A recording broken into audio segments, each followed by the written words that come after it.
All right, welcome back. This is the Something Ventured podcast.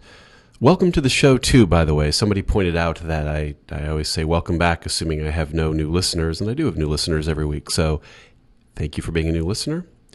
For everyone else, welcome back. This is the Something Ventured podcast. I am Kent Lindstrom.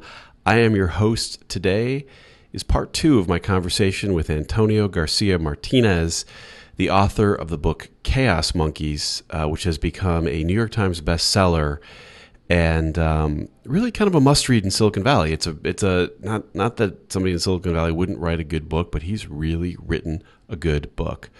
I recommend you read it, and I recommend you enjoy this conversation. This is the Something Venture podcast. Thanks for listening. That's just an incredible tale. So what happened is you went from one of the things, another topic I've covered is people underestimate the percentage that things happen in Silicon Valley. So, people think that there's a 50% chance their company's going to get acquired, and there's a 1% chance it's going to get. And when they have a term sheet, they think there's a 100% chance the deal's going to get done. There's really a 80% chance. Right. But you got acquired. What was that? Yeah. What did it feel like? What did it feel like? Yeah, you guys had a little bit of a weird path. Yeah, there's so many myths in Silicon Valley, and part of the reason for writing the book is to deflate a whole host of myths, right? Yeah. And so yes, the company got acquired. Yeah. That said, or acqui-hired, which is obviously a hiring and acquiring something. Yeah. But an acquisition at that stage, almost without exception, is a failure, right? It means the company in some way was not viable. Oh, right? Interesting. Yeah. Well, okay. I assume you can point at a few exceptions. Yeah. But by and large, it's the company's either missing product market fit, or it can't raise more money, or there's a major co-founder issue, or something is going on that the company, particularly if it hasn't run out of money, we weren't running out of money. We were just running out of, spirit for the fight, so to speak, or my co-founders were. And so every company that's at that stage is basically a failure, and they arrange a soft landing for themselves. And the number that gets bandied about on TechCrunch or VentureBeat says, "Oh, the company got bought for $10 million or $15 million." $10 million was in our case. Yeah. The company, but what really happens is a certain amount of money goes to placate the investors, and you're basically paying them out of your pocket, because the buying company doesn't care where the money goes. Yeah. They've mentally got some number of how much money we're paying for every high value person, and that, and then your job is to get as close to that number as possible, right? And they'll give you that and then walk away. Yeah. And then they pay almost nothing, actually, usually for the real corporate assets, and they back end load the actual value in the hiring offers, which you have to earn out and sort of vest that as you're at the company. And then what they also do, which is one of the weirdnesses of the book, is that they'll look at the company and say, "Hey, look, we want guy A, but we don't want guy B, and we want guy C. So we'll pay you X for guy A, and then just you figure it out." Right. And so what happened is Twitter came and said, "Oh, we want everybody," and then Facebook, for whatever reason, rightly or wrongly, looked at the entire company and said, "Antonio, we just want you." Yeah. And then this created this weird thing, because I wanted to go to Facebook because I thought their prospects were brighter. Yeah. And in retrospect, it's funny, it's weird. Of course, I was right. Facebook's doing a lot better than Twitter. Whether I did better at Facebook versus Twitter is a whole different question. In fact, I suspect I should have just gone to Twitter. Right. But anyhow, hindsight 2020, et cetera. But what happened was that Facebook made an offer for me, effectively. Yeah. And then I had to sort of manage these two sort of competing offers at the same time. How did that go with your partners? It was horrible. Do you guys get along now, or did you not get along for a while? Well, I'm on speaking terms with both of them. But I'm definitely friendlier with Argurius, and I always was. One of the subtexts you can get from the book is that Matt and I always butted heads a little bit, because he always thought he should have been CEO because he was the oldest, most senior guy, which doesn't really count for much in Silicon Valley. And then I say it in the book, so I can just say it again. He was a very good engineer, and he was great to have on the team. Yeah. But the CEO needs to be the guy that, push comes to shove, is the guy in the pit with the knife fighting it out with whoever, no matter what, right? Yeah. And he just was not that guy. That's funny. And so, which in our case obviously was critical, because we had those death pit matches more than once. Right. And so anyhow, he and I we're just very different people, I think, is really what it is. And so he and I we're on amicable, but not, I wouldn't say friendly terms. I'm still friends with Argurius, the other guy, because he and I are are more similar. So how do you make this argument? This issue you brought up, it's a bit we argue with, even though it hasn't happened to us, we argue with our investors about this all the time, where they have a company that does an acqui-hire, and they get their money back or something, but their money back usually, and then the acqui-hire guys get $5 million each. By get, I mean in stock options if they stay at the company and work for 4 more years and all of that. And the VCs just feel like they're getting completely screwed by this. They're just righteously furious about this.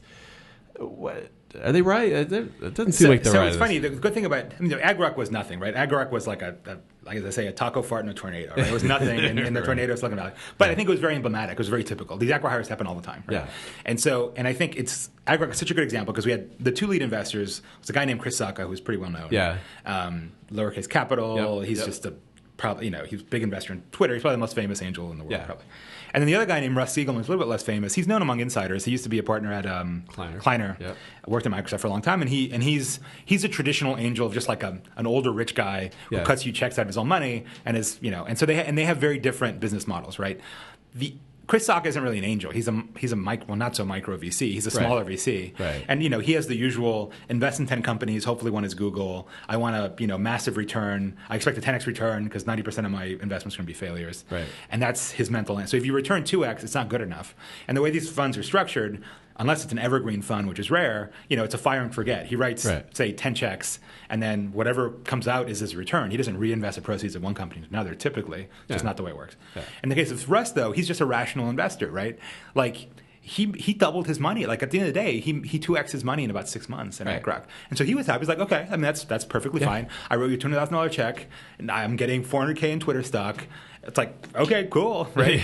Right. Meanwhile, Sacca is yelling at me on the phone saying, like, exactly what you just said. It's like, you're ripping my face off. What the hell are you doing? Right. And it's just that's the business model, and that's the difference. And is the model just like, if you're not the Grand Slam, then you're just not the Grand Slam, and that any way to get money back on the table for a Grand Slam is better than like getting their money back? Or right. I mean, I hate sports metaphors. I'm not a sports guy, but the metaphor I cite in the book is like you're playing a form of baseball in which the only way to score is to hit a home run. Getting on first or second is meaningless. You might as well not have hit the ball. Right. And so that's the game. Those are the rules they're playing by. Yeah. While everyone else is just trying to play regular baseball. Yeah. And that's why they get pissed off and just don't have. Yeah. It's so funny. I guess in Silicon Valley, once you understand what's going on, like where the money's flowing, like everything kind of starts to make sense.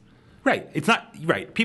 Everyone's reacting to incentives. Nobody's being irrational. Just the incentives are weird and often not clear to everyone at the table. Yeah. Right? Yeah. I mean, one of the ones that surprises me, I mean, to the point of, Adchemy raising $100 million. Like Glam Media just went out of business. I don't know if you saw that. It was called Glam and then Mode, and they kind of went out of business. Yeah. The amount of money, I was at Friendster with Jonathan Abrams, and they just wired money to us.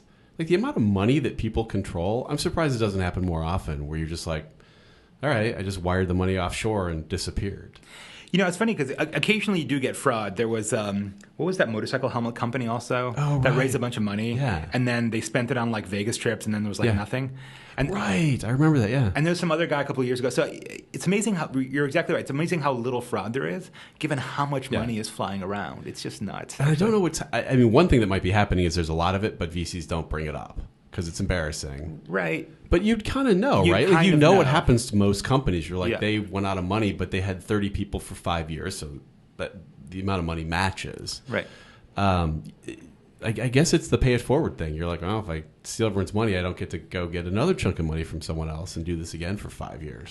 Yeah, I mean, if you're more anthropological about it, I mean, we live in essentially a high trust society, right? Which is a great thing, and that's like characteristic of developed countries. If you go to the third world, they're like low trust societies, and business is hard to do because people can't get credit, people don't trust each other. Yeah, no one wires money to each other. Well, it is funny when you go to other countries always send people to Silicon Valley to figure out how to do it. And Mark Andreessen has a joke about that where they come and he's like, well, you can do it. You need to change your culture. You need to change your bankruptcy laws. You need to change these 5 things. Right. And then they're always like, well, we don't want to do those, but then what can we do? He's like, well, you're not going to have a fucking Silicon Valley then. Right. Like, that's not the way it's going to work for you. Yeah, no, it's funny. I started writing the book actually in Europe because I assumed my life would be over in the U.S. So I have an EU passport, right? So I thought my startup second act will be in Europe, right? Assuming I become like literally a legal fugitive in the United States, right?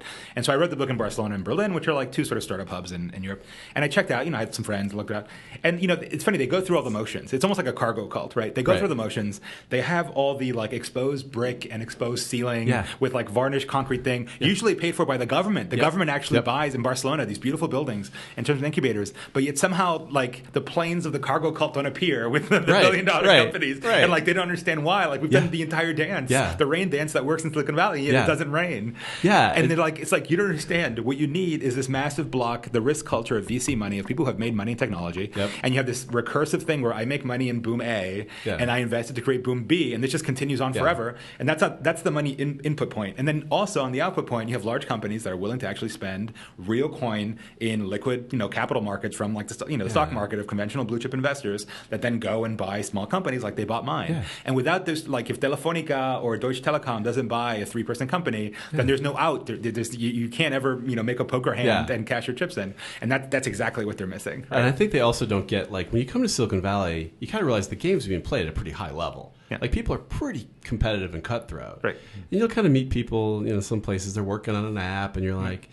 these 5 other companies are doing the exact same thing, and they're kind of like, I hadn't heard of them. It's kind of, we're in Silicon Valley, people, like, you don't get that as much. Right. I think Americans play capitalism as blood sport. That is the national religion. Right. It's like Americans play capitalism for keeps. Yeah. While Europeans kind of play it, but at the end of the day, they're not going to end up in the street if they fail. Well, in America, it's like, yeah, buddy. Well, when I met guys in Dublin, they were sort of like, when they raised capital, that was kind of their end game. They were like, okay, so now we have $5 million, so like the 8 of us can now spend the next 6 years together kind of not working that hard. Whereas here you raise $5 million, you're like, we got 18 months to to raise 20. to raise 20 or fail or die trying. Like I think just the level of violence that we kind of play the Silicon Valley game with is just that's absolutely is extreme, and the rest of the world doesn't quite get that. No. But it's hard to tell them that. It's like it's hard to say, hey Heinz, it's great. You've got great design. It's like not a question of talent, right? They have great engineers. Yeah. But sorry, you're just a pussy. Right. Yeah. Exactly. That's the reality, right? Well, and that's why I think the models that work are kind of the like, why don't we just take shit that's working in the U.S. and copy it in Germany before they get here, and then they'll buy us. Right. Those guys, the Alando brothers, who just do this all over the world. Yeah. Like, that's a pretty good strategy. So, well, I wanted to ask you, and I won't keep you forever, but I want to hear about Facebook. Like, you went to Facebook, and you went there like as they were going public. Yeah. Like, what was it like? And I'm always curious, like, what this moment, I don't know if maybe you probably didn't have one, but this moment where you kind of realize you're wealthy or you realize you're not wealthy, and like, what happens? Like, fireworks go off or fireworks don't go off? Or, right. I mean, it's weird, right? Facebook went public relatively late in its history, right? And then one of the curious facts of the reality is like there's actually pre-public liquidity in the secondary markets, right? I was actually paid an RSU, so I probably couldn't have done it. But people who had joined slightly earlier had options, and they could have actually sold. So a lot of Facebook employees were already wealthy, actually, to be honest. Right. So the IPO obviously was a symbolic victory, but they were already 24 and worth, fuck you money, right? Yeah, like they didn't need the IPO. Yeah.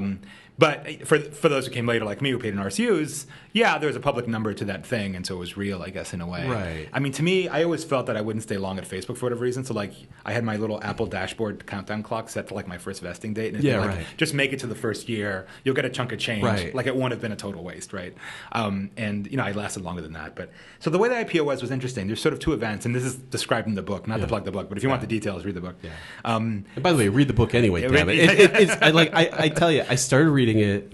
I'll leave this alone. I started reading it like, okay, I got to read this because it's a Silicon Valley thing, and I really just fucking enjoyed it. I like stayed up late reading it like it was a good fiction book. Like I thought it was fabulous. So anyway, okay, so there's a scene February 1st, 2012, which is when Facebook files the S1. Zuck gathered us in like this massive tent in the parking lot because the campus wasn't open yet. And he started haranguing us about keeping focus on the mission, right? Yeah. And this is where I have this image. My parents were Cuban exiles, so they fled the communist revolution. And I still have some family there, right? Yeah. And of course, some of them are forced to listen to speeches of Castro, and they have posters on the wall with slogans. Those 8-hour things. Right, exactly. Yeah. Fortunately, Zuck doesn't run quite as long, but it still struck me that like the extremes, capitalism, communism, kind of meet in the sense that you've got this personality cult around this wondrous leader. Right. There's this inter-party cast of people that are nominally equal, but of course are not, and everyone knows it. And by the way, I was sitting behind one of the oldest employee actually at Facebook, other than Zuck, this woman named Naomi Gleit, who's pretty well known. She's a senior person at the growth team, and it's in the book, so I'll say it. Yeah. She was like browsing something, and kind of a creeper that I was looking at her. She was like, "What is she doing while this boring speech is going on?" Yeah.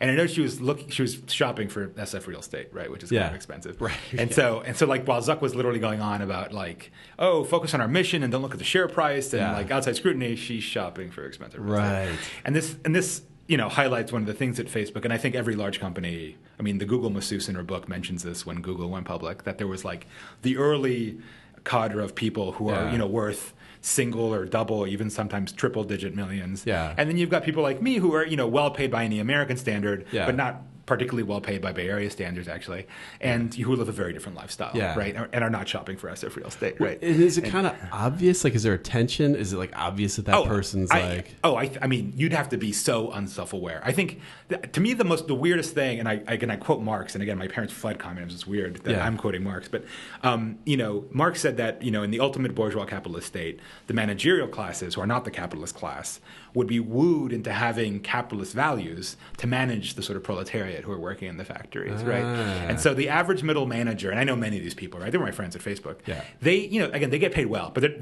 they're working for people who are worth like real money, right? Like real money. Like you're not rich until you got like 10 million plus. Like let's be right. And they're no better than these other people. In fact, arguably, the recruitment is way higher bar now than it used to be. And a lot of people now are probably smarter and have more credentials than people from before. And those managers kind of side values-wise with the company, with the state, with the personality cult, against, relatively little people, even though they're both really getting underpaid given the value they add, right? Like the products I created at Facebook were hundreds of millions of dollars, and I saw almost none of that. In fact, as a fraction of that, I probably saw more of the profit and loss of my desk at Goldman than I ever did at Facebook, frankly. And but that's one of these things that, nobody talks about it, right? And those who are in that cadre, I actually mentioned it, they have their own private groups on Facebook where they actually discuss, the agonies of being rich. That shocked me. Of course they do. Yeah, I recently visited a friend who was like the fifth or sixth person. I worked, as a Friendster, and he was at Friendster, and he left. That's who a lot of the early people at Facebook were, because there's only one other social network that had scaled. And he was like the eighth person there. Was this Heyman? Yeah, Nick Heyman. Yeah. And great guy and deserves every bit of it. But and he was there for 2 years, and he left to go to who the fuck knows. Doesn't really matter. But I'm like, oh yeah, he probably made like $5 million a time. Like, wait a minute. It was like, no, he probably made more than that. If he's the eighth person at Facebook and they gave him the quarter, you start doing the math, you're like, $100 or $200 million. I don't know. Like, whatever it is, you're like, oh, that's a ton. Like, all the early people, though, like up to the first 100 people made not like $700,000, but like tens or hundreds of millions of dollars. What do you think? What are those guys doing? Like, it's not really apparent in Silicon Valley what they're doing with their money. Right. And there was a brief period where I remember I saw a few people were posting pictures of them like in front of jets. Like there was one, and like you stopped seeing that all of a sudden. Like everyone kind of went, keep it down. Yeah, I mean the answer is not much. I'm famous. I mean they already hate me. They hate me on NR250, the group, for various reasons. I would troll Facebook before the book came out. Even though actually some of them liked the book. Actually, some of them, and I won't name their names, messaged me privately saying, "Hey, I bet, we thought you were a dick, but we read the book, and it's actually not that negative." But it is true, and I still maintain it, that there is not a Facebook mafia like there is a PayPal mafia, right? Which has transformed Silicon Valley in many ways. And nor is there a Google mafia, really. Well, it's not organized into a mafia, but I know a lot of early Googlers who have been influential in their own ways, who became angels or whatever. That's fair, And it's hard to point to a similar generation of Facebookers. Completely agree. And like the phrase I like to use, and it's horribly trolly, but whatever, I'll stand by it. It's like that riff of Churchill. It's like, never was so much given to so few who did so little with it, right? And so, I obviously I know a few people in NR250, which is how I know about the group and what they post about and all that stuff. I have a few spies, and I mentioned in the book. And it's like, all they do is like nothing. They're just like fat and happy and stupid, just like spending their millions, and that's it. They don't do shit, basically. It's horrible. They don't do shit. I mean, they all have like their little vanity boutique startups, and they post from Bali and like, humbled and blessed and whatever, and work on their shitty little startup that never actually ships or raises money or anything. And just to feel like they're doing something at 29. That is my impression of what they all did. That's exactly right. Yeah, that is the reality. Like Zuckerberg, but they don't realize it, right? Because they have to wake up in the mirror every morning and say, like, was I lucky or was I good, right? Yeah. And like the little doubt in their mind, and that's why they get so pissed off when anyone trolls them, which I have, is because ultimately, subconsciously, they know that they were probably lucky, that they weren't good, and they actually don't deserve this. But they don't know what to say. They don't know what to do about that. Oh yeah, for sure. And like, if you just do the math, like, are you like, you're worth like 100 million times other people. Right. Are you really 100 million times smarter? It's impossible. That's not even possible to be. Right, exactly. Like Mark Zuckerberg isn't even 100 million. He's 1 billion times wealthier than you are. Right. So that is, and especially Facebook really transformed. I mean, the early days, Facebook was not obvious that it was going to take over the world. Like if they were starting work at 2 and partying, and Mark Zuckerberg videos were not as impressive as he is now. Right. And so if you went to Facebook, it wasn't like you were just. It wasn't like an obvious move. Right. I mean, I think this hits on one of the things that I mentioned in the book. Like, there's a section where I have these commandments. It's like, meritocracy is the sort of propaganda we use to bless the charade. And I think that's one of the skeletons in Silicon Valley's closet, is that the payoff diagram, if you do succeed, can be skewed to the point of like 100 million X. Like, for example, in my YC batch, Docker was my YC batch. Yeah, right. Which is like a unicorn and which has done very well and probably deserves success. It's become this new standard. I don't even understand the technology myself, but clearly it's done very well for itself.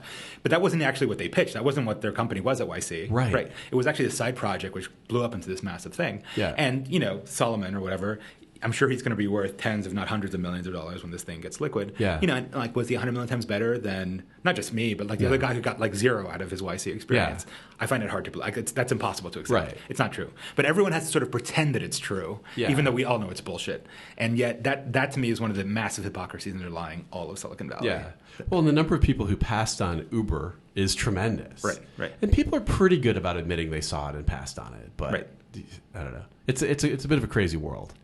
It is. And that's what made me cynical about capitalism. Like, I met all these wealthy people. Like, again, I was not of that tax bracket, but, I knew people who were of earlier Facebook and are worth that much. And you meet them, and it's like, the more wealthy people you meet, the less you believe in the meritocracy of capitalism, right? 'Cause it's like, why is this guy so wealthy? Like, it just accrued to you. Like, you were just there when it happened. And I know lots of smart startup people who are better than those guys who just, the cookie just didn't crumble that way. Yeah. And we're somehow supposed to say, oh, this is an acceptable set of circumstances. Like, no, it isn't. Like, that's what I think Silicon Valley does, that you don't see as much on. And Wall Street, like, when you say the yen's going to fall tomorrow, and it doesn't, and you lose $600,000, you're like, I was wrong. Right. Here, you can just write narratives about like how you. I talked to a VC who said, if you show up at a VC, get that job, don't invest in anything for the first year, get paid $900,000, don't invest. You look like a genius because everything you passed on all failed because everything fails. It's mathematics. Like, the narratives people tell in Silicon Valley are just incredible. Yeah, the thing is, like, like, stupidity is like punished in the markets faster than it is in Silicon Valley. Here it takes about 8 years, and you get paid like $12 million over that time, and then and it is a narrative. I hate that sort of postmodern term, right? Because narrative, like, basically eschews the distinction between fiction and nonfiction and truth and falsehood. Right. But it's true that there is sort of a narrative, right?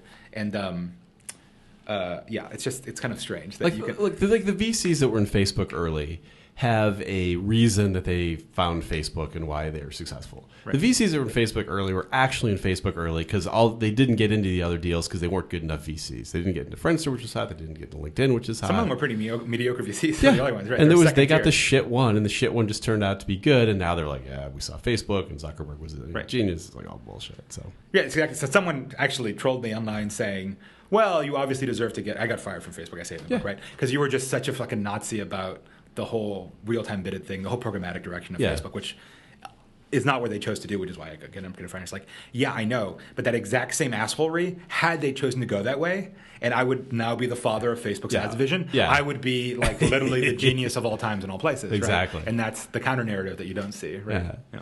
Well, so what happens next for you? Like, this is, I mean, it seems like something shifted here. Like, you are now a pretty well-known author, and, there's fewer of those even in Silicon Valley than there are people who started successful companies. Right, like, I'm the most famous author in Silicon Valley because there's nobody else. Like, literally, that is strictly speaking true. Okay, there's you. There's Eric Ries, but he's not really a. Well, yeah, he's but that's really, methodology. That's not history. Yeah. And then you go back to Poe Bronson. He's the last guy. Who I like. He's a good writer. He's fabulous company. Yeah. Microsurfs. Now we're going way back. Like, that's I forget who way back. That's Doug Copeland. Yeah. I guess you're in very elite company. Max of a set is one. Is always that, that's that element of the set. So what happens? And by the way, the feeling that I get in Silicon Valley is that your book, people like it. I don't think people think they call it a hit job because it kind of sounds like one, but I don't think anyone's at all mad. No, I don't think so. Actually, really? Yeah. Like, I mean, Murthy might be the Acme guy. Yeah, but he seems like an asshole. Yeah, but everyone knows he's an asshole. They seem like actual assholes, and when I talk to people, nobody's like, "Oh, he got smeared." They're like, "Oh, yeah, and did this other thing." Yeah, that's the other thing. So I had people actually, I won't name their names in the book, people I kind of dumped on, I had people from their team message me saying, yes, finally, someone tells the truth about this person. Or they'll say, and there's 3 other things he did, which I'm not going to tell you because I don't want to get sued. Exactly. I don't have the balls to do it, but shit happened. So yeah, no. So what could happen after? I know that's the thing. I could probably get a job in tech if I wanted one. I just don't. I'm just so old and like burnt out by it all. I know, but what can you do now that you have this new position? Like write more books, speak. Right. If I was actually the attention-seeking narcissist that I play on the internet, yes, but that I'm actually not. Yes. If I were actually that, I would launch on the speaking. Because career. narcissists actually would never say that. Right. Exactly. Sociopaths don't know they're sociopaths. Yeah, right. That's the whole thing. I would launch the whole speaker thing and try to turn myself into this whole like industry of me. The next Bill Clinton. Right. I'm not a businessman. I'm a businessman. Exactly. Sort of thing. Right. Which I would almost hope somebody would assassinate me if I did that. Yeah. So yeah, I don't think I'm going to do that. Well, like I mentioned in the book, right? This whole thing was spurred just to have a little trauma moment. Was my mother dying was part of it, right? Sorry about that. Yeah. So like when people die and you spend time in like a cancer hospital and you stare death in the face. Yeah. You kind of reorder the product roadmap for your life, so to speak. To use PM speak for a moment. And so I had two things in the bucket list. One was writing the book, and the other was going sailing across an ocean. And so we're going to do that next summer if all goes well. Oh, that's cool. Yeah. And so which ocean? Pacific. Well, the boat's here, so it'll. I mean, at least Hawaii and back, and possibly further. We'll see how much I like this long sailing alone on the ocean. And you'll do this in the summer? In the summer, yeah. It's too late in the year to do it. Yeah. Okay. But that's the next thing. And, maybe the next, I don't know, my agent's bugging me for the next book. And more importantly, I'm homesteading a property up on the island where I wrote the book. So I wrote the book up in the San Juans. Yeah, right. In Northwest Washington, these beautiful islands that nobody knows about. And none of you should come visit because I don't want you to ruin it. Right. But it's these beautiful islands. They're terrible. They're terrible. They're horrible. They're made out of acid, bears, I think. Yeah. Right, that beat you and rape you, not necessarily in that order. Exactly. And so, I wrote the book up there, and I fell in love with it, and I bought land there. So I'm homesteading. There's nothing on there. Yeah. I just bought chainsaws, and I put in a well and all this pioneer crap. So then maybe there's something to it that you've had this success, like not when you were 22, that you're doing a couple things other than just hanging out in Bali. Right. Like a couple more thought, and a little bit of pain and a lot of pain with your mother dying in life. Yeah. Maybe a little more thoughtful. Right. And then, I've come to realize that life is basically slaying one FOMO dragon after another until you finally do what you actually want to do. Right? Yeah. And so I think I've slayed almost every FOMO dragon I can think of. And so if I were 23, it would be, the Ferraris and Bali and, model girlfriend bullshit of your typical early Facebooker. Yeah. But now I think, I couldn't even force myself to do that, I think. Wow. Yeah. Well, congratulations on all the success. This is great. Oh, great. Well, thank you. Thank you. Right. It's been a fun, weird trip. Well, Antonio Garcia-Martinez has been my guest. Read the book, Chaos Monkeys. It's fantastic. Thanks a lot. This has been the Something Venture Podcast.